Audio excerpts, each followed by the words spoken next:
Welcome back to our channel Landmax 2.0. இப்போ நம்ம என்ன சம் பார்க்க போகிறோம்னா, இரு கை கடிகாரங்கள் ஒவ்வொன்றையும் ரூபாய் 594க்கு ஒருவர் விற்றார். இவ்வாறு விற்றதில் 10% லாபமும் மற்றதில் 10% நட்டமும் அவருக்கு ஏற்பட்டது. மொத்தத்தில் அவருக்கு ஏற்பட்ட லாபம் அல்லது நட்ட சதவிகிதம் என்ன அப்படின்னு கேட்டிருக்காங்க. அதாவது 2 வாட்ச் இருக்குது. அந்த 2 வாட்சையுமே தனித்தனியாக 594 ரூபாய்க்கு அவர் சேல் பண்ணுறாரு. அப்படி ஒரு வாட்சை விற்றதில் அவருக்கு 10% லாபம் கிடச்சிருக்கு. இன்னொரு வாட்சை விற்றதில் 10% லாஸ் ஆகிருக்கு. இப்போ என்ன கேட்டிருக்காங்க, மொத்தத்தில் அவருக்கு ஏற்பட்ட லாபம் அல்லது நட்ட சதவிகிதம் என்ன அப்படின்னு கேட்டிருக்காங்க.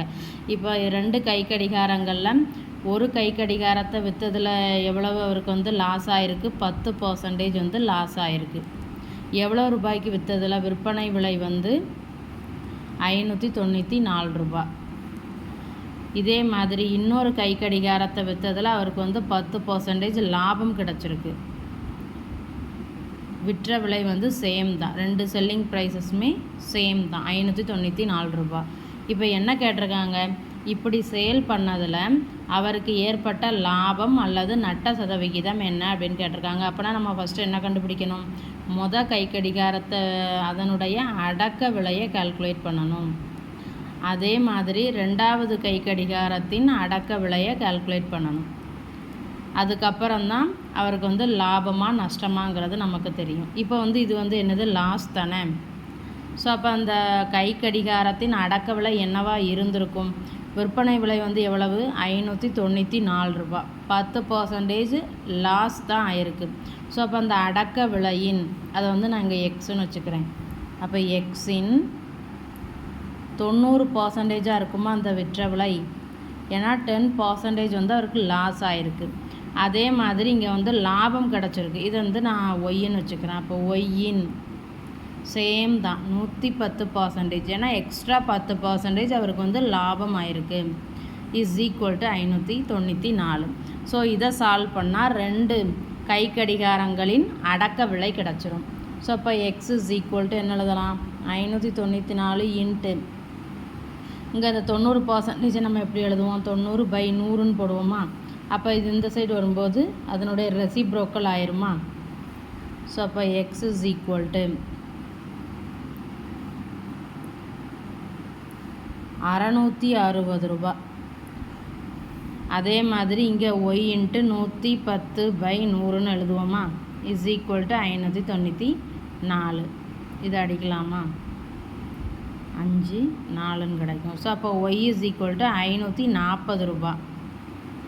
ஸோ அப்போ ஃபஸ்ட்டு 660 ரூபா மதிப்பிலான அந்த வாட்சை 594 ரூபாய்க்கு விற்று அவருக்கு 10% லாஸ் ஆகிருக்கு. அதே மாதிரி 540 ரூபா மதிப்புடைய அந்த 2வது கை கடிகாரத்தை 594 ரூபாய்க்கு அவருக்கு விற்றனால 10% கெயின் கிடச்சிருக்கு. இப்போ நமக்கு என்ன கேட்டிருக்காங்க, அவருக்கு ஏற்பட்ட லாபம் அல்லது நட்ட சதவிகிதம் என்ன அப்படின்னு கேட்டிருக்காங்க. ஸோ அப்போ 2 கை கடிகாரங்களின் அடக்க விலை எவ்வளவு, 660 + 540. இது அடக்க விலை. அதுக்கப்புறம் விற்பனை விலை ரெண்டுமே சேம் தானே. அப்போ 594 × 2ன்னே போட்டுடலாம். ஸோ இதை மல்டிப்ளை பண்ணலாமா, 1188 ரூபா. இது செல்லிங் ப்ரைஸ் ஆஃப் 2 வாட்சஸ்.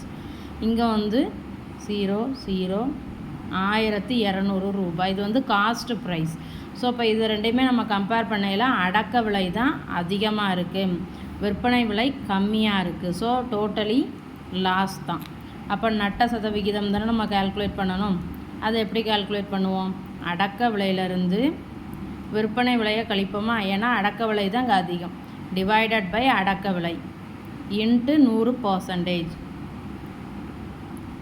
அதாவது இவ்வளவு ரூபாய்க்கு இவ்வளவு லாஸ்னால் 100%க்கு எவ்வளோன்னு போட்டால் நமக்கு நட்ட சதவிகிதம் கிடச்சிரும். ஸோ இதை அடிக்கலாமா, 12 ரூபான்னு கிடைக்குமா.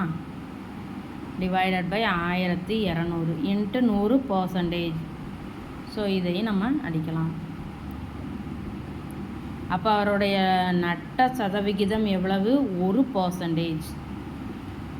அவர் இந்த 2 கை கடிகாரங்களில் விற்றனால அவருக்கு லாஸ் எவ்வளோன்னா 1%. வீடியோ பிடிச்சிருந்தா சேனலை சப்ஸ்கிரைப் பண்ணுங்கள், வீடியோவை ஷேர் பண்ணுங்கள். தேங்க்யூ.